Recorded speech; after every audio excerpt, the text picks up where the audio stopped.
Hi everyone, we're here from the Google EDU team. We'll be starting in about one more minute, so if you've got your desktop open, we will be starting the Hangout on air in just about 1 minute.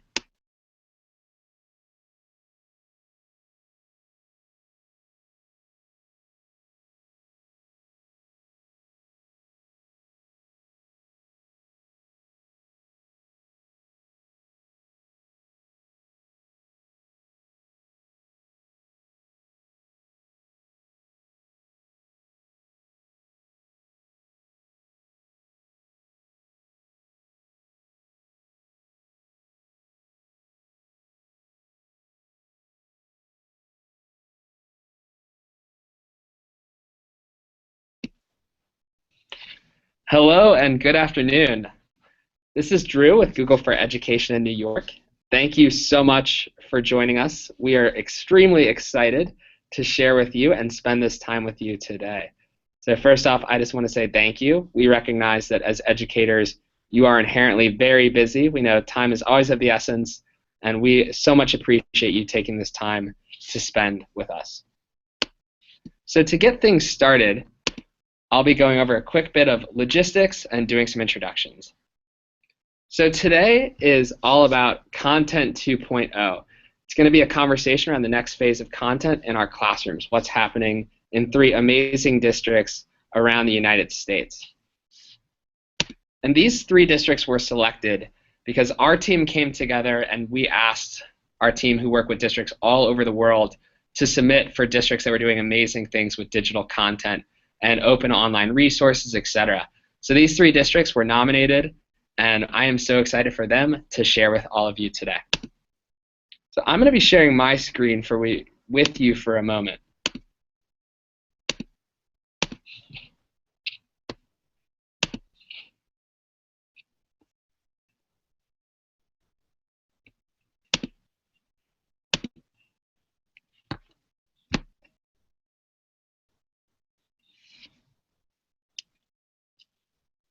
So my name is Drew Seidel. I'm a regional manager with Google for Education based in New York. And there you can see my contact information. My email, if you ever would like to reach out, is aswb@google.com. And my Twitter name is @Andrew Seidel, spelled S as in Sam, IDEL, 813. So please feel free to follow me as well. In the next picture, you can see a picture of my students and me. So this was taken about 3 years ago. I was a dual language elementary school teacher in Fort Worth, Texas. This was through Teach for America before coming and starting my life at Google. But when I was joining the Google for Education team, the piece that made me most excited was I got to begin working with students and educators and really start thinking about scale. And at my team, we work with educators all over the world, helping them to best utilize technology to transform the way that teaching and learning is taking place in classrooms. That's what we're here for, so if you would like to do more with Google in your district, please feel free to reach out and connect with us.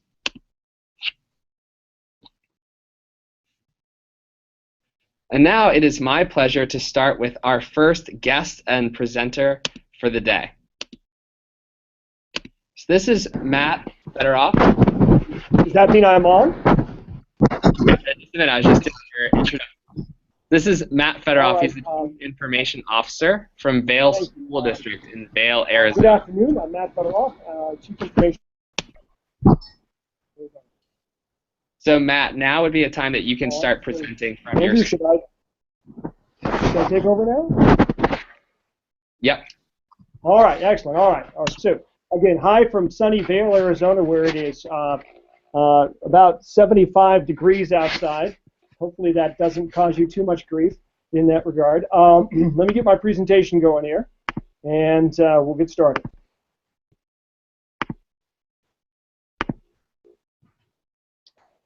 All right, so Drew, let me know if my audio isn't good. But again, so I'm Matt Fedoroff, and I'm here to talk to you today about Beyond Textbooks, which is our open educational resources initiative here in Vail School District in Vail, Arizona.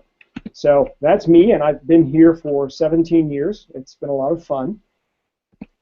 Vail School District, a suburban rural K-12 school district located in southeastern Arizona. We're about an hour north of the Mexican border. We have 13,000 students in 18 schools, and our high schools are one-to-one as far as every student having a laptop. Our K-8s are a mix of computer labs and portable labs, Chromebooks and some iPads, and we are indeed textbook free at all grade levels. We use no instructional materials from traditional publishers, whether printed or digital, and we've been that way for quite a few years. And we did that by creating what we call Beyond Textbooks, which is a teacher-sourced and created OER repository, open educational resources, there's your bit of jargon, or open content as a term that I also use. We've created a repository of over 50,000 Common Core Standards aligned items. And let me tell you how we did that. It really is a happy accident. I mean, before you think we're really, really smart, we're not. We're really lucky, but we paid attention. And what it's become is something really quite special, and it goes far beyond us here in Vail. So our Beyond Textbooks initiative started in 2008. It was a collaboration between my department and curriculum. Now it is a freestanding department with 8 employees.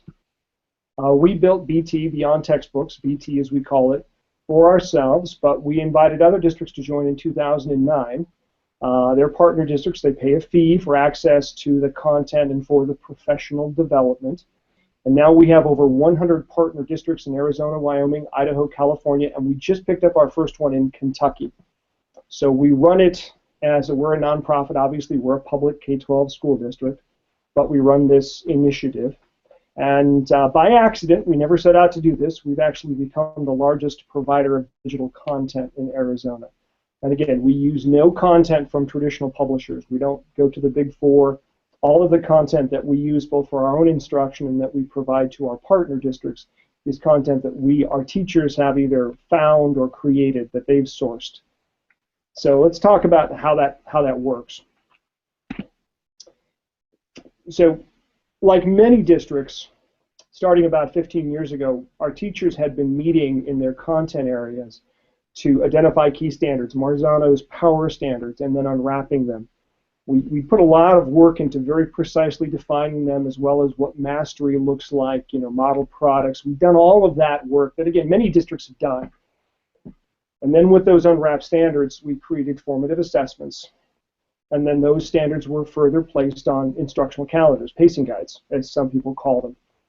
And we had done this, and for many years, both these unwrapped standards and the formative assessments were distributed via printed materials and binders. And that was the problem. This is what it used to look like as far as excuse me, distributing that content, that intellectual property that we had created, our teachers had created out there. And so curriculum came to us, and again, this is, in and of this self, it is amazing how little this happens. Curriculum tends to be a very insular department. IT tends to be insular. So the fact that the nice folks from the other side of the building came across to visit us and said, we have this problem, it was a distribution problem, how can you help us overcome it?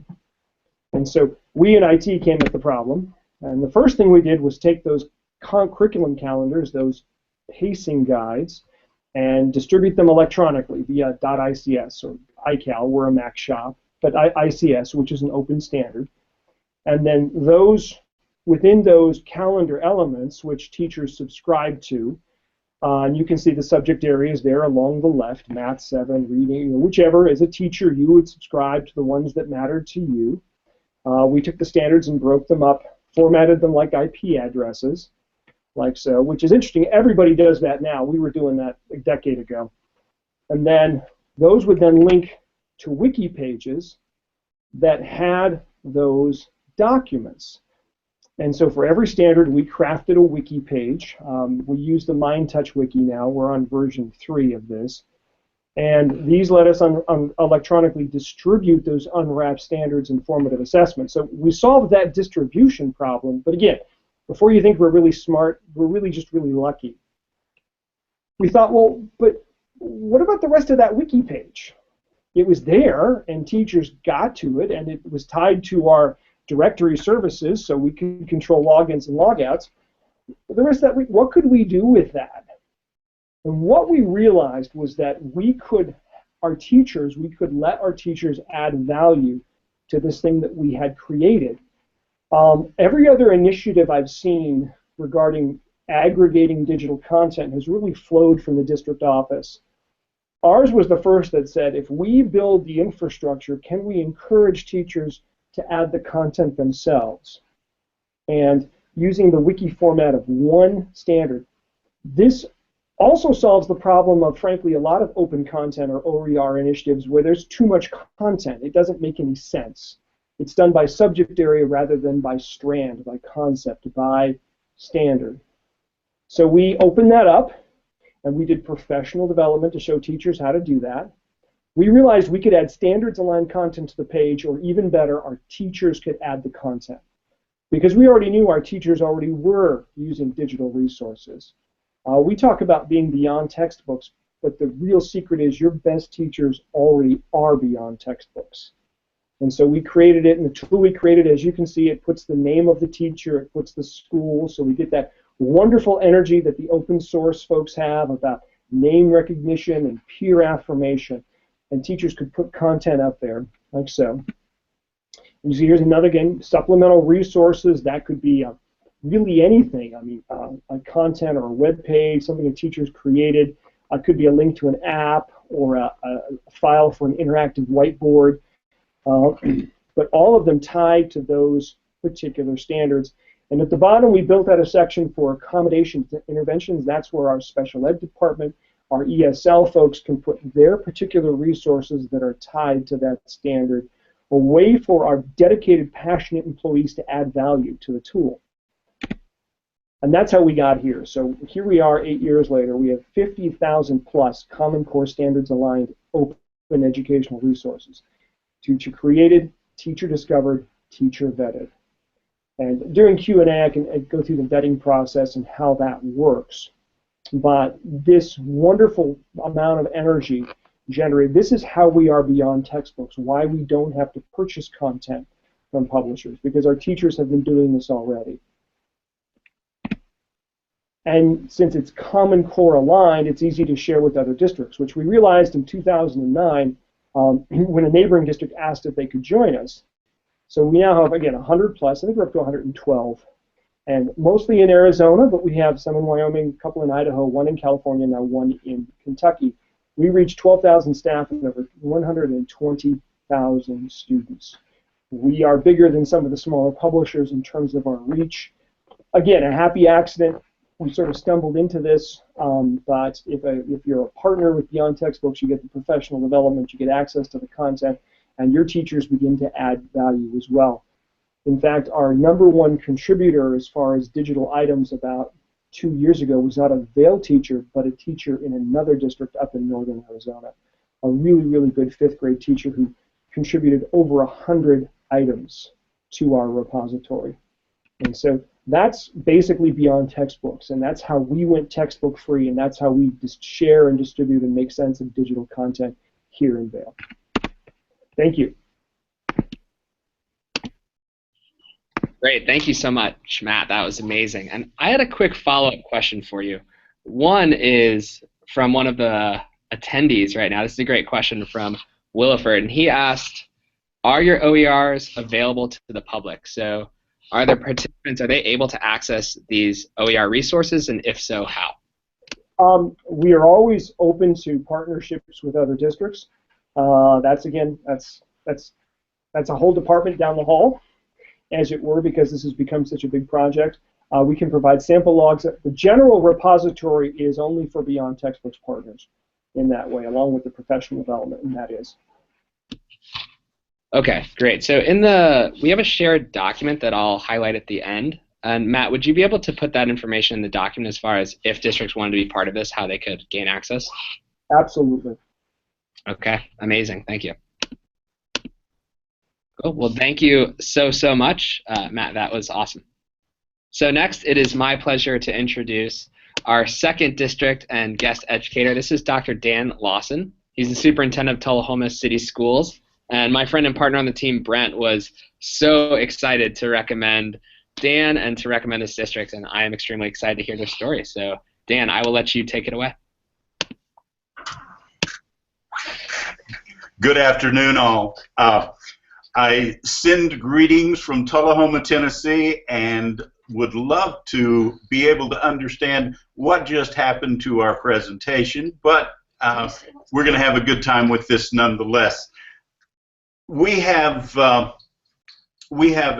relatively small school district, 2,500 kids in our middle school and high school setting, another 1,000 or so in our elementary setting, and we are blessed with a great technology department who is about to say some words that they don't want to say right now in this presentation. And let's see if we can get this thing up. There, and present. Bingo. You guys should have a graphic representation of where we are. That's just a gross approximation, as you can well understand. As I indicated, Tullahoma is a small community in southern rural Tennessee. As a point of reference for many, we are between George Dickel and Jack Daniels distilleries. So that's kind of where we are and what we do. We have about a 94% graduation rate, 60% or so free and reduced. We've been a Google Apps for Education district for the last 2.5 years, and we have Chromebooks provided for our kids in grades 3 through 12. We stumbled on OER curation and creation kind of as an offshoot of what Rice University does with OpenStax, and as a bit of a hybrid of what CK12 does in California. So that's kind of the basis of where we are and what we do. We do modify just a bit because an awful lot of content that is provided with the intent of believing that relevance is about how well the content relates to an assessment at the end.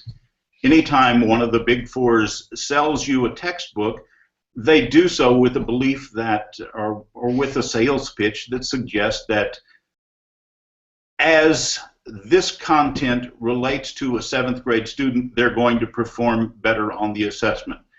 Guess what? 7th grade students in Tullahoma, Tennessee really don't care a lot about the assessments. They care about things that are relevant to them. They care about relationships. And so we have really built our work on relevance to our learners and on relationships. And as a result of that relevance and those relationships, we're able to reallocate and put some funds into supporting our technology and into providing for differentiated pay for our teachers who serve as creators and curators. Much like Matt said, we understand that there's a plethora of OER content out there. There's certainly an abundance, but it was our task to target our OER resources. So what you're seeing here is a screenshot of a 5th grade Flexbook that we use, and we use the CK12 template, which is free to access. But the CK12 template is our delivery device, and CK12 serves as our storage. And our folks understand that we start first and foremost with the standards that are provided by the state of Tennessee. So you just see a screenshot here of what a 5th grade Flexbook looks like. And then as we go to the next page, you're going to see one of those particular standards is standard 5.47, which talks about the music in the Roaring Twenties.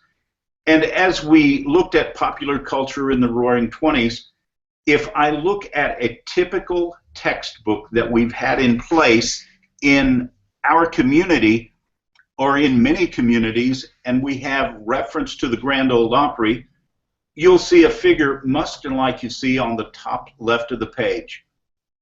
A figure that includes Minnie Pearl with her straw hat, maybe little Jimmy Dickens, and maybe a picture of String Bean, who was the original Sager, and for most of our kids in the 5th grade, we might as well be talking about Hammurabi because it's not relevant. It means absolutely nothing to them. As we focus on relevance, we focus on the figure on the right side of your screen, who is a strapping young man who happens to be a graduate of Tullahoma High School, who is performing now on the Grand Ole Opry and touring now, who sat in the same seats that many of our students sit in today, who have some of the same teachers, and so we're able to strike a picture that's much more contemporary and much more relevant to our learners. Certainly, as we strike that picture, we also expect our students to want to do some research on their own. And so research on their own will be the YouTube that we have embedded with Dustin singing one of his #1 hits. Now, is that going to change an assessment score? Probably not, but it's going to help them understand that the Grand Ole Opry, which is one of our standards, is still essential for the part of our culture in the state of Tennessee today. And certainly it strikes back to that issue of relevance. Had another example of that as we talked about the Mars rover, and as Curiosity was descending to the surface of Mars, that descent was accomplished by a parachute that we tested here in our community. As we looked at our science curriculum, we've integrated information about the local wind tunnels, about the Air Force Base here, which provides an opportunity for our kids to understand and relate to, this is where my neighbor works, this is where my mom works, these are resources that I know and understand, and it gives them a nexus to the learning that we enjoy today. What we've done so far is, Tennessee is an adoption state, so we began with social studies adoption and built that out in grades 3 through 8, world history, U.S. history, government civics, and psychology. The next phase was a math adoption, so you can see what we've done in mathematics. And a little bit different than the model that Matt has in place, our model is open and accessible right now. We have probably 10 or 12 school districts who are using our content, and what we hope that they do is use that content, improve that content, make it better, and then we go back and grab it from them. But we do have 2 repositories. One is ck12.org under the Community Contributed tab, and then the second is our website where we have all our digital content posted and available for anyone. Here's who has been instrumental in the work. Diane Darlington is my Director of Technology. Susan Sudbury is my technology facilitator. And my challenge is to talk about our work, to focus on our work, and to keep an emphasis on our work. So it's pretty easy for me to talk, and that's kind of how this plays out and what it looks like for us. And Hank, it's you now, man. And if I may, I have a quick follow-up question for the Tullahoma team. And this came from online. They were asking if you have a professional development or coursework online for how to create a Flexbook, anything that you could share with us. We are going to do that. We haven't got it completed yet, but that's one of the things that is in process, and we're going to post that up. Certainly, we've posted up some things on the on a webinar with CK12, and we have some stuff that we've posted with Google. We have a bit of an advantage and a disadvantage in that we are compelled to have a differentiated pay plan in our state. And so as we have that differentiated pay plan requirement, we decided that we were going to invest in creating better creators and curators. So we actually differentiate our pay for those who create and curate our content. Okay, amazing. Thank you. So next up, it is my pleasure to introduce Dr. Henry, or Hank Thiel. He's the Assistant Superintendent of Technology and Learning for Maine 207 schools in Park Ridge, Illinois. So, Hank, please take it away. All right, everybody. Let me get you guys up on the screen here.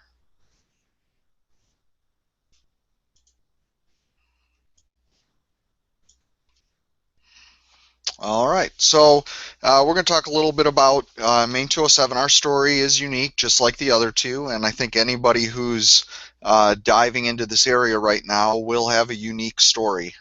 There's really no right or wrong way to go about this. It's kind of diving in and figuring out what works for your teacher leaders and your teachers and your students. So our school district, we're very close to Chicago. Actually, we border on O'Hare Airport. So if you've been into O'Hare, you've probably flown right over the top of one of our 3 schools. We have 6,400 high school students. We're only grades 9 through 12 here. And we have about 1,200 staff in total. About 500 of those are teachers in our 3 high schools. And we also have an academy. We have a long history here of teachers leading teachers. We are very teacher leader focused, and our story ties back into that quite a bit. One of the things that we are pretty well known for is we were Google's first K-12 partner. We started using Google Apps for Education back in 2007. And have been using them for quite a while. So a lot of what we do is really rooted in the Google tools. But what's happened over that time is we've moved our resources from being very traditionally print to very digital. We've moved over 50% of our textbooks to a digital platform. Many of our supplemental or resource books as well have moved that direction over the course of the last few years. And to understand that is to understand our story. So if you go back, we started in 2007 with Google. By 2010, we were piloting some of the first one-to-one Chromebooks, the old CR48 models that were the kind of demo units, and then eventually transitioned to a one-to-one Chromebook environment. This is closely tied to textbooks for us. The way we do textbooks here in our district in Illinois is that students actually purchase their resources, those that aren't on fee waivers, purchase their textbooks very much like you would at a college bookstore. So when we started looking at how could we go one-to-one, what we started talking about was a cost offset. So the idea of moving from high cost, hard to change print books to more flexible, cheaper, either open educational resource type textbooks or even publisher provided resources. So we have a blend of all of those. Everything from resources that are self-made to ones that are from like CK12, which you've heard of today, all the way to ones that we purchase from publishers, and we blend all those in to lower the cost for our families and provide more authentic resources. So here's kind of how it worked out for us. We started out in the first year by just moving key textbooks in 3 subject areas, in math, science, and social science, to become a digital platform. Since then, over the last 4 years, we've moved more than 50% of our textbooks to a digital platform at a much less expensive cost for our families in our district. Remember, we're still purchasing the resources for anybody that's on fee waivers. So in some ways, you could look at the district as the largest family in the district. So any savings that we pass on to the families, we pass on to the district as well. This breakdown kind of shows you what would happen to a student that comes in as a freshman and as they progress through the school year, of what the savings would have been in comparison to prior when we were using print textbooks. So you can see that, and we pick kind of two tracks here. If you're kind of in an accelerated path or just a general ed path, what that breakdown would be. But you're seeing about a $1,300 savings over 4 years, and that includes the cost of a Chromebook in that cost model. The other thing that you can't deny is then the difference in students' backpacks. We've lowered the cost of lowered the weight of a student's backpack over 4 years by 60 pounds. It used to be students would come in freshman year each school year and get a whole big box of books. Now they pick up a couple of print novels and a Chromebook, and they're on their way. So quite a big change there. It's been cost effective. It's helped drive our one-to-one program forward and really made it work. So here's our resource and information that's up there. That's our Chromebook launch site that you can go to, or how you can get in touch with me either via email or Twitter.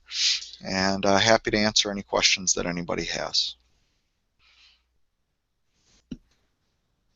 Amazing. Thank you so much, Hank. And a quick follow-up question. This comes from Sharon McMichael. She said, I love the Chrome Depot. Do you have, or how did you train the students to fix / repair, etc. Chromebooks? Sure. So we are pretty well known for our Chrome Depot. We're one of the 4 schools, actually the 4 schools really got the idea started in this area. There's many more that do it now, but about 15% of our student body works in our Chrome Depot, and what they do is they service any break fix on any device, especially Chromebooks, and they are the first level of help desk for any person in our buildings, staff included. Those kids volunteer their time either outside of a lunch or a study hall to work in that area, and we have adult tech staff members that provide training for them. So we have a variety of training experiences. Some of them are led by the older Chrome Depot staff members. Some are led by our adults or teachers, but collectively they're trained up kind of on-the-job training and provide that level of support. And are there any resources that would be public or shareable as far as getting those students trained that you could use at scale with other districts? Oh, sure. If you just Google Maine 207 and Chrome Depot, you'll find all of our resources are out there, and a lot of the content that students have made to train each other and that staff have made. Amazing. Thank you. So now I have a few questions that I wanted to ask our participating districts, and once we're done with those, we'll get into questions from our attendees. So if you are online, please feel free to ask questions using the Q&A feature, and we will get to those in just a moment. So my first question, and this is for everyone, so just feel free to jump in as we're asking, would be, what resources would you share with any of our attendees or with any district looking to get started with an initiative similar to this?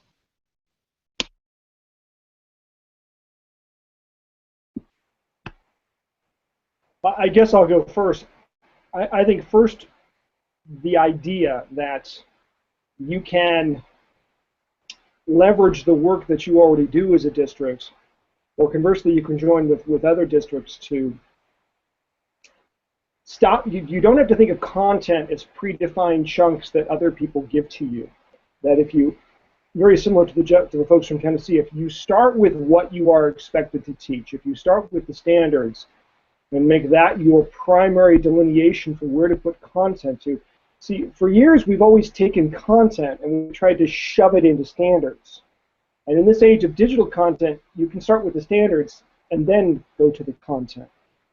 I mean, for 25 years now, I've been in public education, and you've tried to make this textbook or this thing or this resource match your instructional goals, instead of starting with your instructional goals and then bringing content to match. That's something we can only do now. We couldn't do it 20 years ago, or maybe even 10 years ago.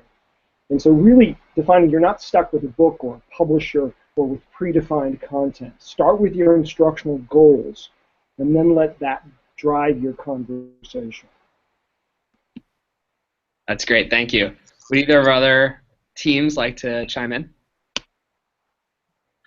Yeah, I think that for us, we were in a position that we probably did a lot of homework and expected to have all the answers and hoped that we would develop a strategy and tactics to deal with this and be very confident that all the answers were there.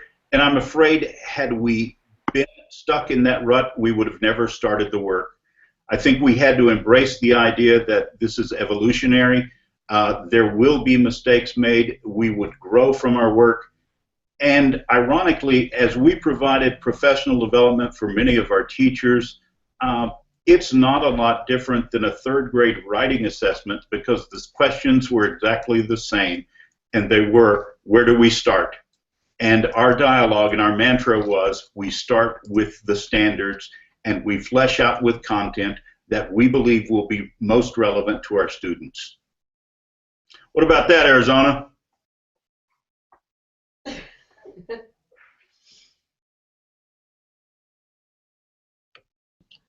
Okay, awesome. So the next question, and this is for all of you again, is looking back at this, you've traveled down this road and you're obviously considered exemplary, but if you had the opportunity to do it again, is there anything that you would do differently? I don't know if there's a good answer to that. Sure, there's stuff you'd always do differently, but that's knowing what I know now. You know, and I think the biggest thing is people start to wait until they have all of the answers, and kind of building on what Dan said, the important part is to get enough information that you're comfortable enough knowing that you're going in the right direction, and then to just jump in and start working. You know, and making content or finding content is hard work, and it's understanding that that's what's worth it for your kids to move in that direction, to get, you know, more up-to-date resources, especially, you know, resources that might have other tools built in, like formative assessment tools, or tie into those strategies, is worth the amount of work it's going to take.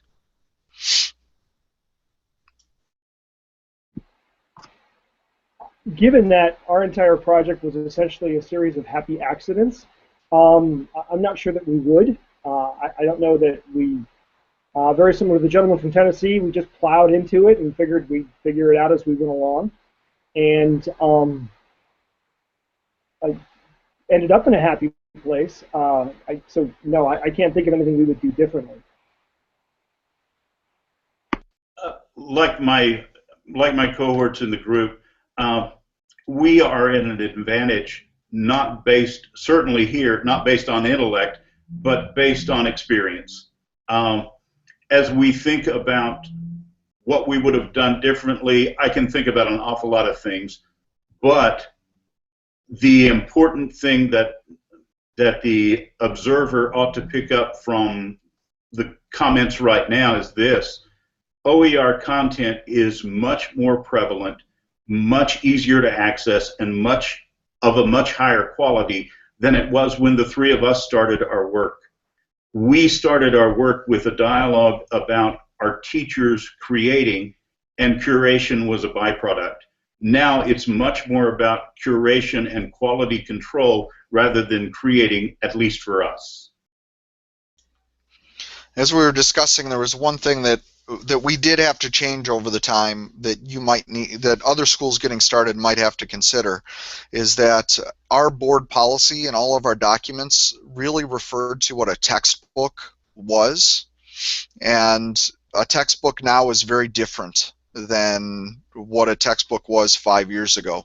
So we actually had to rewrite into board policy what our new definition of a textbook was, which was really any primary resource that is being used by a teacher to deliver content.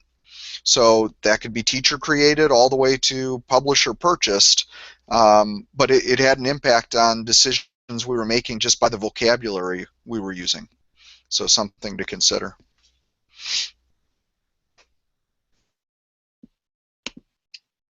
Okay, amazing. So this will be the last question for me, and then we're going to hop into questions from our attendees.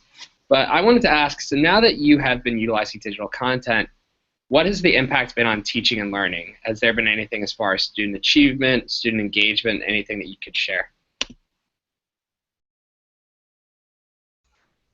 Let me speak to that just a little bit, not so much from the perspective of raw scores and NCEs and all of that business, but let me speak to where we're going and what we think our next phase is. We have, in our work, involved many more students in the digital content that we're creating. As we did our first phase stuff, we had a lot of things like Khan Academy that we were dumping in, and then we realized if we really want to be focused on relevance, why don't we have some guy from Boston giving us a 3-minute lesson on 4th grade math? Why don't we have a 4th grader from Tullahoma, Tennessee, which sells with parents, which sells with peers, and which is much more relatable to us. So everything you hear me talking about, you hear about relationships and you hear about relevance. And ironically, we're using our digital technology to enhance that personal side of the equation, those relationships and that relevance. And so our next phase is going to involve our students much more as curators and creators than ever before.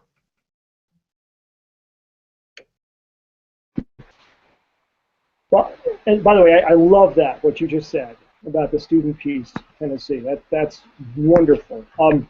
As far as the straight sort of question about performance on traditional assessments and whatnot, Vail has consistently been in or around the top 5 for public school districts in Arizona, going back now to 2007. So what's interesting about that is that 2007 was with traditional materials, as you might say, and then we've gotten rid of all of our traditional materials. We're now completely digital content based, and we've maintained our high performance levels. And that's across a pretty broad cross section of kids, because we are 435 square miles of mostly rural Arizona. So the concern is that can you remove your primary instructional delivery model and still maintain high performance? The answer, at least for us, has been yes, absolutely. And then we're really happy about the fact of our partner districts, because the truth is, and actually this would be kind of a challenge for my friends in Tennessee to think about, is that not every district is as robust or has the personnel or has the institutional fortitude to take on these big projects, which is why we began to invite our neighboring districts to join us, particularly small rural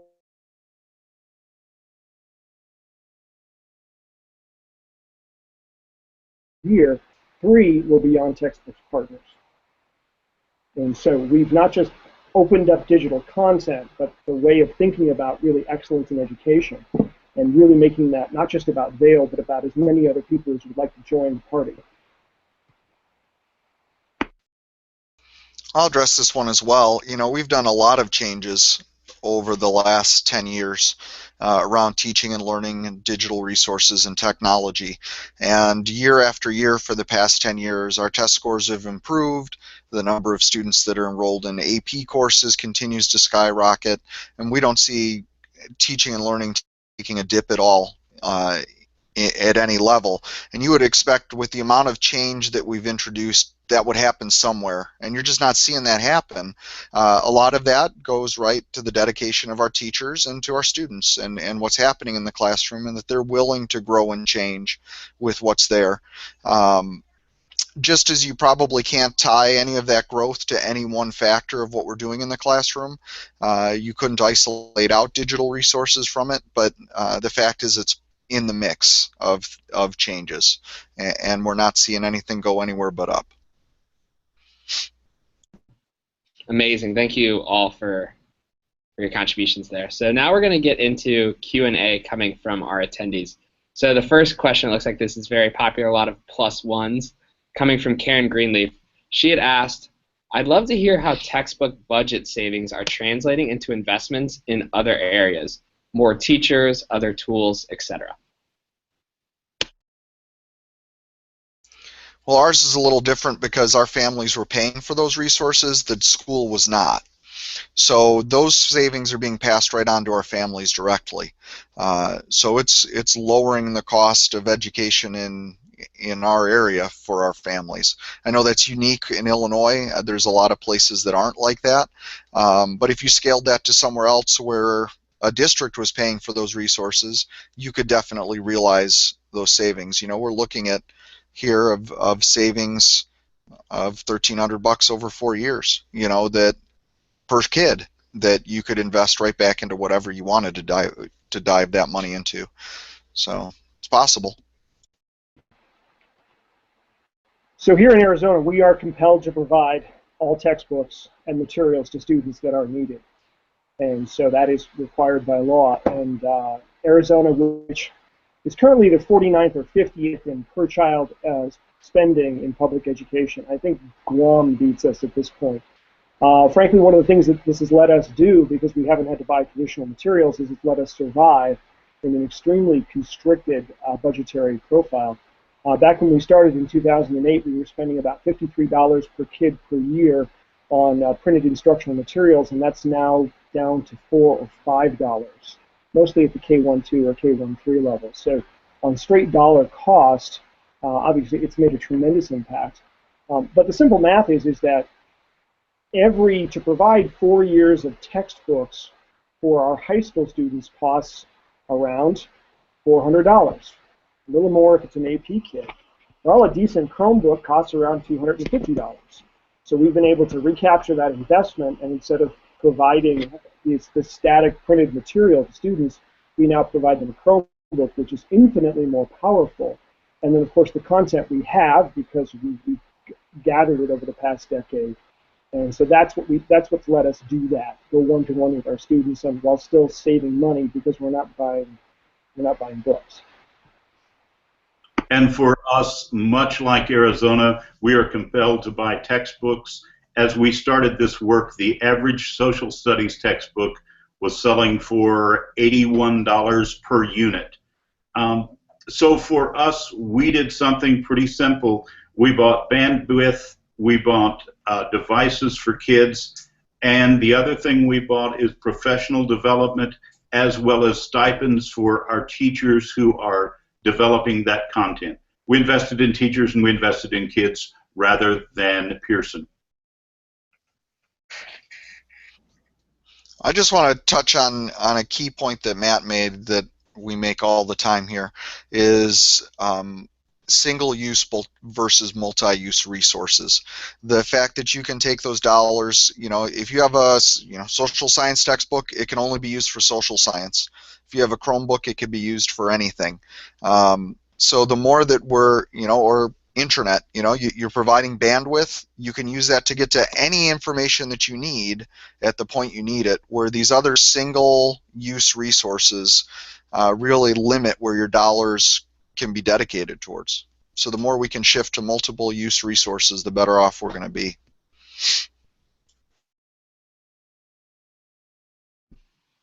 Okay, thank you. And the next question, this is very popular as well, is coming from Paul Barrett, who I know in the Northeast. He said, are there specific curricular areas where you are finding that purchased content is still of higher quality or more useful than OER? No. I think if you talk to my teachers, they would argue with Matt. Some of my curricular experts like the off-the-shelf stuff. Now, it's coming at a much cheaper price than, it's not coming at free all the time. Some of it is. We have some free open resources. But where we've been able to dive in the last year that we were unable to break through before was especially in the AP textbook area.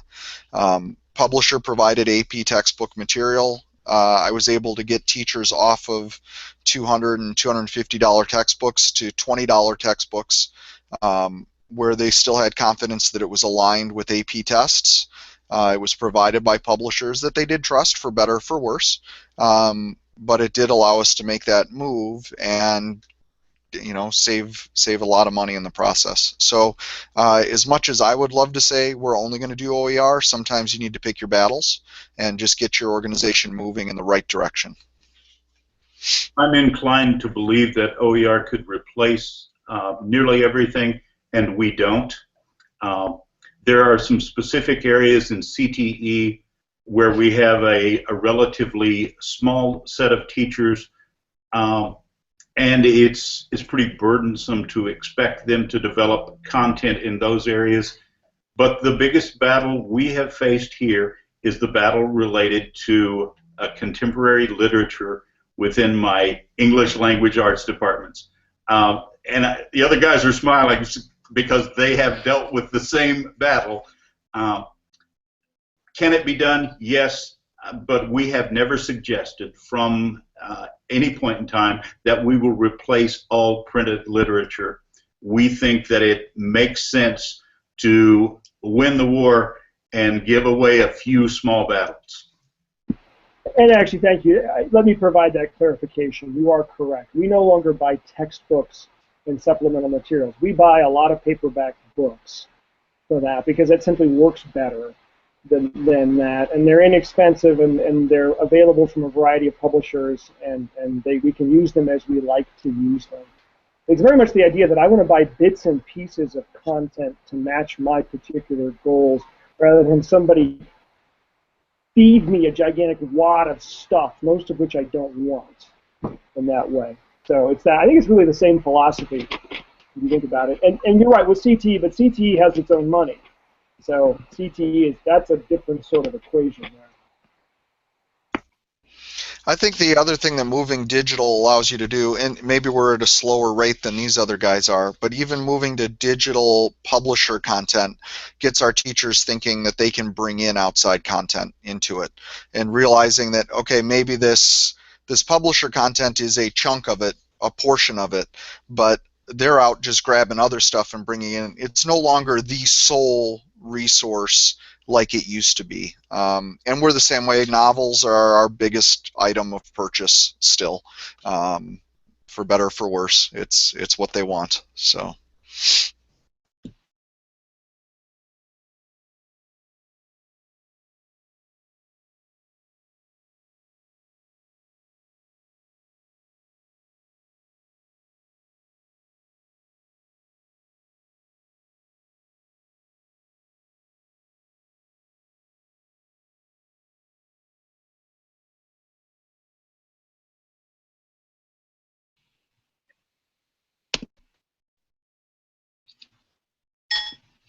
Okay, awesome. So for the next piece, there was a question that I can address. This is part of my expertise, and they were asking, why is Google Apps for Education not available for private schools, even if they are willing to pay for it? So just for clarification, Google Apps for Education is free for any K-12 or higher ed non-for-profit institution. And when we say free, it's unlimited as far as the number of accounts you can create, and unlimited as far as the amount of data that you have. So unlimited storage, unlimited number of accounts, and there's no need for private schools to pay for it. It is free. So the same tools that you would get are the same tools that they use at Harvard, and the same tools that all of these districts are using as well. So our next question, this is an interesting one. It's getting a lot of +1s, so I wanted to touch on it. It was, what strategies are available for homeschool environments or for students who don't have access to decent internet access at home? Are these resources only available in school?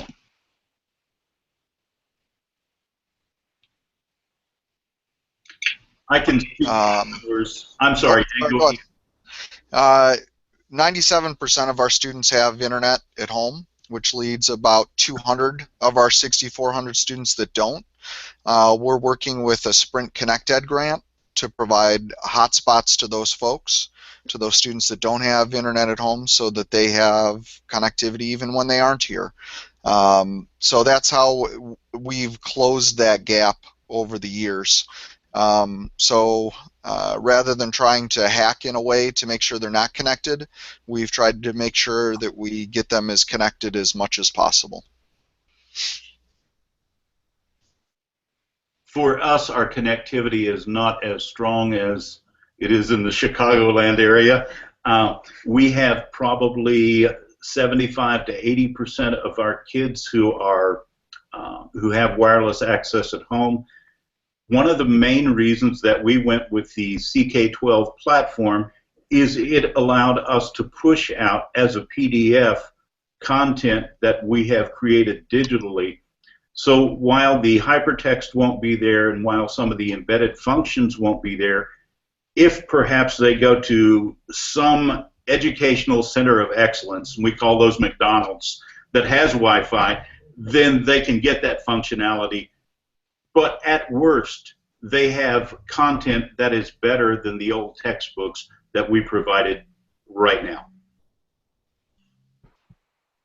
So we were the first, because we're 435 square miles. Our kids spend a lot of time on buses. We were the first public school district to put Wi-Fi on school buses back in 2010. And so we do that on most of our high school routes for our students there. And very similar, our students wander the district to McDonald's and to any one of a number of other places. They also can tell you every neighbor that has an open Wi-Fi hotspot. So we don't have a distinct plan to address that concern at home, but our local cable provider does provide $10 a month internet for students on free and reduced lunch. And so we try to push that out to our families that need that. As far as there was a comment on homeschooling there, which I think is really excellent because we've pushed very aggressively to be open to our homeschoolers. There are quite a few here. We have a blended academy where they can come and participate in 1 or 2 classes if they'd like, and we get the ADM on that. I mean, we get a little bit of money from the state from every student we can get in, and we're happy if students take 1, 2, or 3 classes for that. But our digital content obviously makes that easier because we don't have to send home a book. We can simply provide access to content in that way. So we embrace all of the various traditional forms of, or non-traditional forms of learning in our district. I think it's one of the reasons why we have no charter schools in the district, because we've worked really hard to be open to our parents and provide them the things that they would like. Andrew, I've got one observation to add. As we sold this to our Board of Mayor and Aldermen, to our city founders, we talked to them about the importance of wireless access and subsidized housing. So in the federally subsidized housing that we have in the community, for the last 3 years, our city has provided Wi-Fi access in those centers so our kids can do our homework there. So it's been a substantial investment, and it's been a real buy-in to our vision, but we're very happy with the City of Tullahoma for accomplishing that. Great, thank you. And actually, interestingly, there was an article that came out in the New York Times this week focusing on this as well, as far as students, their connectivity when outside of the district. And yeah, this is truly a global issue, so I'm glad that we are discussing it. Thank you. Also, you had a nice, this is for Matt, a bravo to the Connected Bus program from Denver Best. So props to you for that. This was another question coming from the UK, so this is great. We have some European presence. There's also a gentleman from Madrid. But I wanted to ask this question. I think it's really interesting. So question from A. Cooper in the UK is, hello from the UK. I am in a school that has been using GAF for the past 3 years, but I'm facing some opposition to going one-to-one. What would you say to a school/district that isn't keen to move forwards? Well, first of all, every school setting is different in moving one-to-one. I think if you're facing some real resistance, it's one of 2 things you can do. You can take your folks over to a neighbor that's doing it and it's working, or you can start some little pilots inside your district, and that's how we started. It took us 6 years to go one-to-one with a variety of different pilots and people seeing that it worked to get us to the point where our teachers were demanding that we went one-to-one in the district. You know, it wasn't a tech push or it wasn't an administrative push, it was a teacher push. So it's little pilots that show that it works.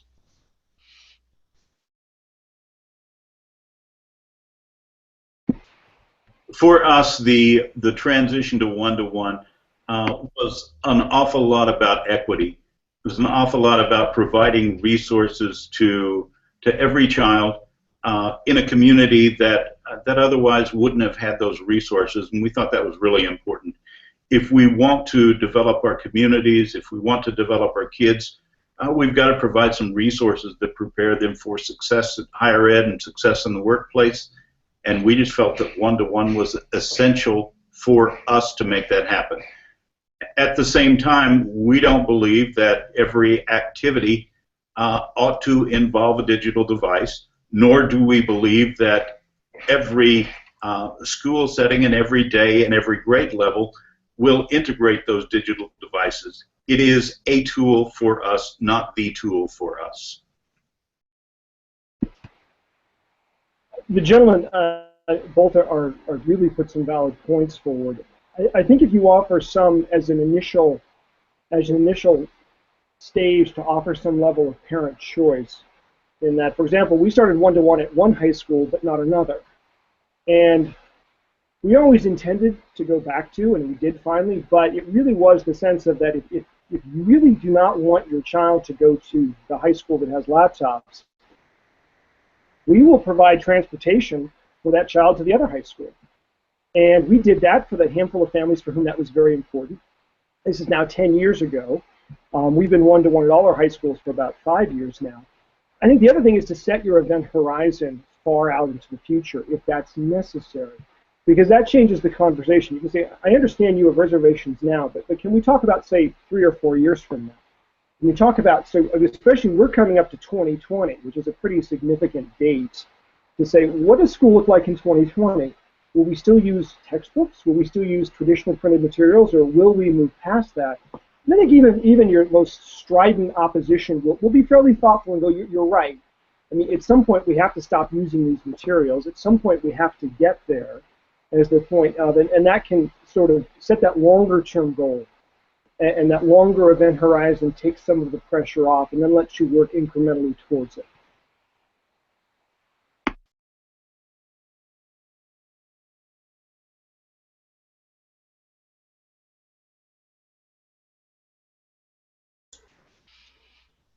I think we lost Andrew, and we're on our own to say whatever we want at this point. So. Someone asked me that. Yes, I think that happened before. Yeah. It's ironic the Google guy has the least reliable connection. Yeah, well, it shows you how much we've been at it in our schools. Hey, Andrew, we've been talking about you. Great. Yeah, apologies. I just keep getting booted. Okay, so we have time for 1 or 2 more questions. And this was a question from Garrett Zandbergen that I thought was really interesting. This question is, are these online textbooks different from a normal textbook other than that they are digital? I see a lot of examples of books that are made for paper and just put on screens. Do you use the extra possibilities technology gives? If ours aren't different, please delete them. They are different because they're designed to incorporate student work. They're designed to incorporate multimedia resources. They're designed to be updated today if something changed yesterday. God, no, we don't just scan stuff. That's not where we are at all. Thank you. I'm so glad that this question was asked, because of the fact that I think actually the language that's used gets in the way of this transition. E-text, online textbook, e-textbook, all of those things, that language puts us into a box about that there's a prepackaged thing of content that you're going to use, as opposed to modular bits and pieces that are aligned to your instructional goals that your teachers select. I mean, this sort of, again, we don't buy whole albums, we buy individual songs from that way. And so almost driving that language of textbook out of your vocabulary. We think about the early online textbooks that the publishers provided that were just PDFs of their existing textbooks. They were crap. And that really sort of, stultified the conversation. So just drive the word book from your vocabulary. Don't even go there.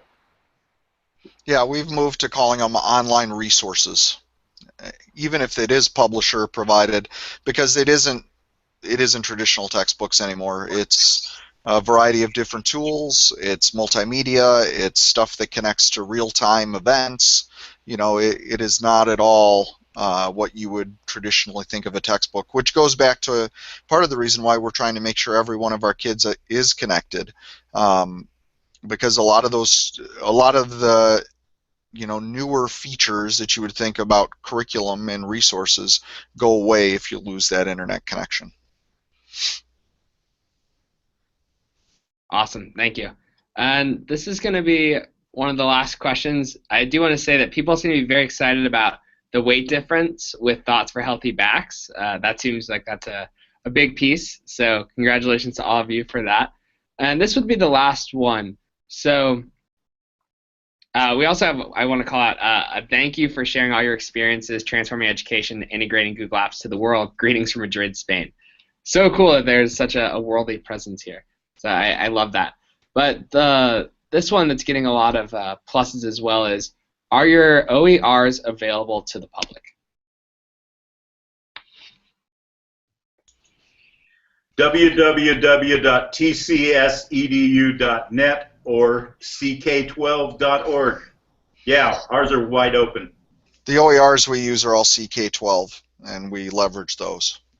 By the way, we need to clarify, CK12 has done a remarkable thing in creating the community contributed tab.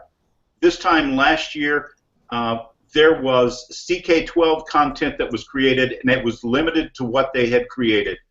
They have done just a remarkable work in saying there's some neat stuff being built out there in Illinois and in Tennessee and in Madrid, Spain, and let's provide a place to put that stuff, and let's provide a way to search that. So you go to CK12 under the search bar and search for Tullahoma, and then go to the Community Contributed tab. You find our stuff. Same way with Maine. www.beyondtextbooks.org, and that's sort of the jumping off place. And that was long, L-O-N-G. Beyondtextbooks.org. Beyond, I'm sorry. Great, and someone actually put that in the Q&A earlier, so love that. Okay, well, that is all for our time today. I would love to say thank you so much to all of our participants. You have just all been truly amazing and inspiring, so thank you. And thank you to our attendees. We appreciate you spending this time with us. We hope it was beneficial and you took something from this. This is a recorded event, so the recording will be available in the future on this Google Plus page, and Google will be sending this out in some of our social forums as well as my team will be sharing it with our educators. So thank you so much for being a part of it. Thank you for asking your questions, and look forward to seeing you again. Bye. Thank you, Andrew. Thank you, gentlemen.